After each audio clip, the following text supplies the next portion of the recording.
Welcome to our next Food for Thought in our Black Belt Advocacy series. During this Food for Thought, I would like to touch you about the skill of report writing. And I'm not just thinking about IMCA reports, although they'll feature heavily in this talk, but also reports under the Care Act. And I'm also going to suggest that you write a report whenever you use non-instructed advocacy. So this is taking it further than IMCA and Dole's work. But for me, I think there's something in non-instructed advocacy where, because the person isn't giving you clear instruction on what they want, you have to be very clear about what you're doing and also frame your involvement. And sometimes in non-instructed advocacy, you can drift. You get into this routine of visiting somebody without a real sense of purpose. You're just visiting them, and then before you know it, it's 18 months, 2 years, and you look back and you think, oh, what have I actually done? I think if you set out at the beginning of non-instructed advocacy to write a report, it can frame what you're doing and give you a focus point. So let's just say you get involved in somebody who can't give you the clear instruction, and you say, okay, my goal is to write a report by 3 months, and I'm going to give that to the social worker. I'm not saying you have to rigidly stick to 3 months, but have a goal so that you don't drift. So with reports, I think that I'm going to talk to you about what makes a really rubbish report, and perhaps you could tick them off as a check to make sure you're not doing them. And then I'm going to end on what I think makes a good report. So first thing, which is a no-no, is wordiness. So on the problems with reports, and I see this in IMCAs reports a lot, are people using 300 words to say what could be said in 10. And a technique I was given when I write reports is, when you've written your draft report, get your pen out and be brutal and delete every single word that doesn't add anything. And it's very easy to do. If you think about a statement as simple as, I met with Joan, she told me over and over again that she wanted to go home. There's a lot of words in that, when really what you want to say is, Joan repeatedly told me she wanted to go home. That's it. And wordiness can make a report go from 2 pages to 10 pages. And the problem with that is, a reader faced with 10 pages of report emotionally is going to go, 2-page report, succinct, to the point, bada bing.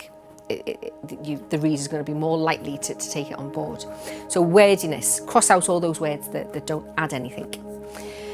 The other problem I see with reports is the lack of support and evidence.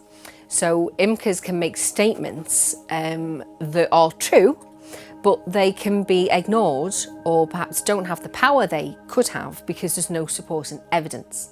So make sure any statement you make, you back that up with where you got it from or why you're saying it.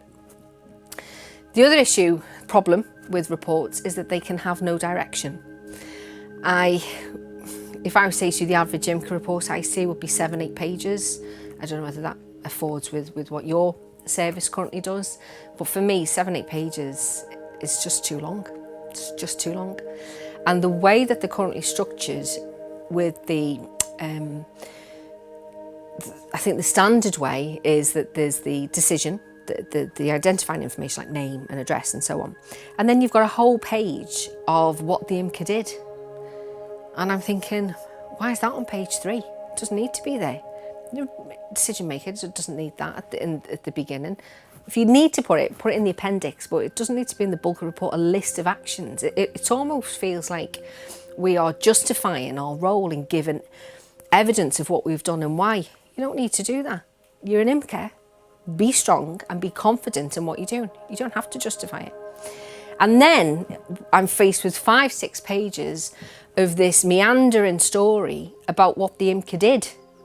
So it will be, I met with social worker, I met with the person, I met with the carer, I met with the neighbour.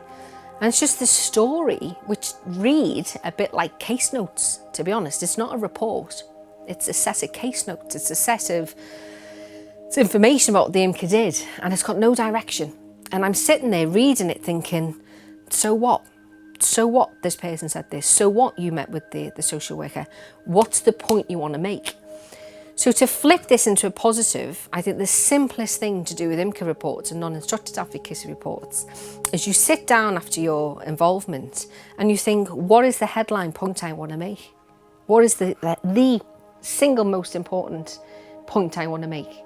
And if you think about the purpose of an IMCA report, it really is to capture the person's views, or likely views in the case of somebody who can't clearly instruct what their views are. It is to say to the decision maker, these are the things you must consider when you're making when you're substituting that decision for the person. It's not a story about what's important and what matters, or even that person. It's got to be a powerful capture of the most important things the decision maker needs to know about your person. So flip it on its head. Don't do the headings of social worker said this. Think, what are the points I want to make? Point number 1, they want to go home. Say it. Joan wants to go home. Then you back it up with your evidence. Social worker reported Joan constantly asks about home, constantly asks, when am I going home? The neighbour says Joan says this. Joan, when you met her, says that's your evidence. It's not the story about what you did. It's your evidence to support the key bit, which is Joan wants to go home. Point number 2, Joan misses her dog. Then there's the support and evidence. What are the points you want to make? And to be honest, I think if you're doing it that way, with your points with support and evidence, rather than a history of what you've done, you'll probably get your report to 2-3 pages, which I think a decision maker or a reader is going to enjoy a bit more than an 8-9 page report where it's got this kind of meandering record of your actions.